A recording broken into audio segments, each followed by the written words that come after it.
More than 300,000 people attend the 4-day Melbourne Cup Carnival, with an estimated 60% of patrons using public transport to get to and from Flemington Racecourse.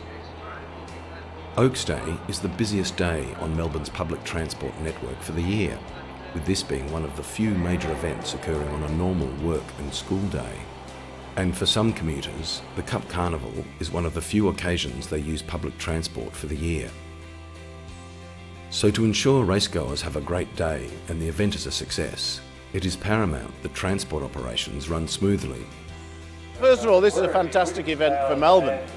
It's part of what makes Melbourne the great city that it is, and we're proud to be part of getting people to and from the circuit. And that starts right back with the planning, with all the agencies, all the department, all of my staff working together to decide what to run, when to run it, and how to run it. By working in close partnership with Metro Trains, Yarra Trams, VicRoads, Victoria Police and event organisers, Public Transport Victoria has helped bring all parties together in a commitment to ensuring the journey is smooth to and from this special event. Hard work from each agency and careful analysis over many years has helped stakeholders to understand and address the challenges faced with these events. These challenges were highlighted on Oaks Day in 2008, when problems with overhead wires caused significant delays for rail patrons. Large crowds always present particular challenges in relation to platform management, integrated communications with other stakeholders, and readiness to deal with incidents. You know, if I go back, say, 5, 6, 7 years ago, we used to have people who did a fantastic job, but were somehow, isolated in what they were doing. They were doing what was best for their operation. So an integrated approach is about putting everyone around the table, and not just in the planning stage, but also on event day. So you can continue to discuss what is going on and make sure that if we do change an action, that reaction isn't as bad. We don't have to make a phone call, we don't have to speak to someone external to get a problem fixed. We're all in there together, working together, and quite often they'll hear on my radio that we have an issue and deal with it themselves before I even have to ask. Having open lines of communication just seems to make the whole event run smoother. And that's having our own customer service managers on board, our staff on board through various meetings and PowerPoint presentations explaining how the event will work at key times for Metro Trains. The integrated approach with the other agencies gives us the benefit of knowing what the other agencies are doing so that we can deploy our resources in conjunction with their needs. Public Transport Victoria has worked closely with Metro Trains, Victoria Racing Club, Victoria Police, Yarra Trams, VicRoads and other event stakeholders to further improve planning and service provision for the event. Together, the stakeholders have developed detailed plans to help ensure a better experience for commuters from the start to the end of their day. Not just at Flemington Racecourse, but also at North Melbourne, Southern Cross and Flinders Street stations, along with key bus, tram and traffic locations. The new arrangements include changes to infrastructure, crowd management practices, event schedules, along with integrated communications arrangements and improved risk management.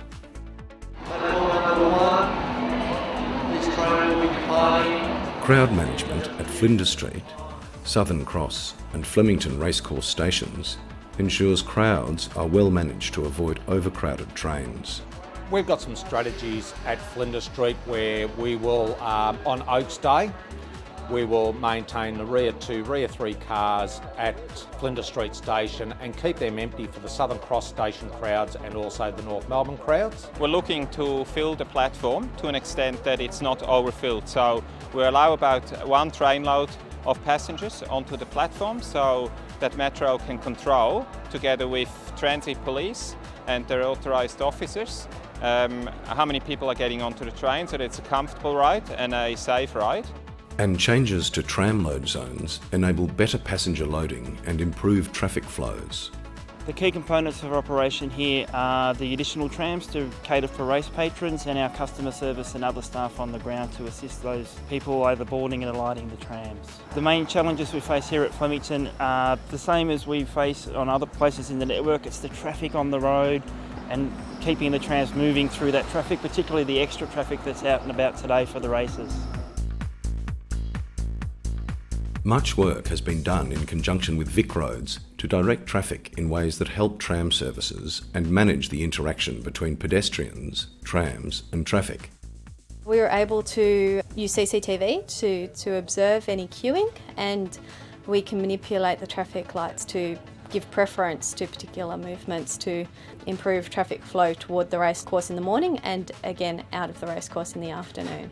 We use a system called SCATS, which is the Sydney Coordinated Adaptive Traffic System, which allows for us to manipulate the different times and preferences to different movements, whether it be east, west, north, south, right turners or left turners. It also gives preference in particular locations to trams. We work very closely with Yarra Trams, the Department of Transport. We're able to provide additional green time for tram corridors. We make sure that our right turning movements don't inhibit tram movements, and we've closed off Epsom Road to some extent to improve loading and unloading for race traffic. At the track, a central control area helps all parties involved respond to any issues that may develop during the day. Now, the Melbourne Cup Carnival is probably Australia's largest event. It's been going for 150 plus years, but I think the last 2 or 3 are probably the most smooth running, in the fact that we have an event control centre where everyone who's a really key player, both Victoria Police, Ambulance Victoria, through to a Metro Trains Department of Transport, because there's so many things that go on a large event here with so many people coming from all different directions. It's really important that all information is coming to one central control centre, and that central control centre can then raise that information, and anything that relates to people, they can here pick it up and start to move on it. We can actually be viewing the whole course. They have cameras right around the whole course.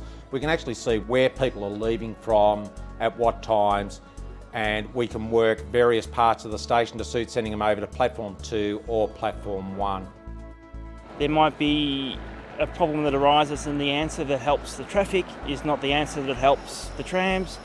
By having that event operations centre and being part of it, we're able to have an input into those decisions as they happen.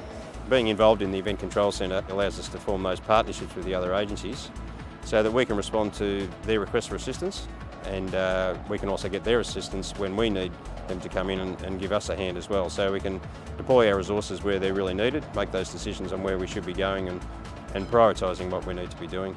Free bus service to Footscray Station. In recent years, Metro has introduced regular bus services to Footscray Station to help relieve pressure on Flemington Racecourse Station and give commuters in the western suburbs a more direct route home.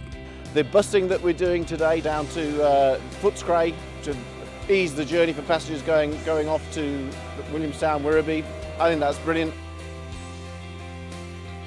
All parties involved in planning for the 4-day event come together afterwards to evaluate transport management. Together, the agencies dissect what has and hasn't worked in order to inform the planning for next year's carnival, as well as similar events throughout the year. Each of the parties working together has ensured a more inclusive and cooperative special event strategy to help in the running of one of Australia's largest annual events. In recent years, the results have not just improved transport to and from the area, but helped hundreds of thousands of people enjoy the fun and festivity of this major fixture on the national calendar.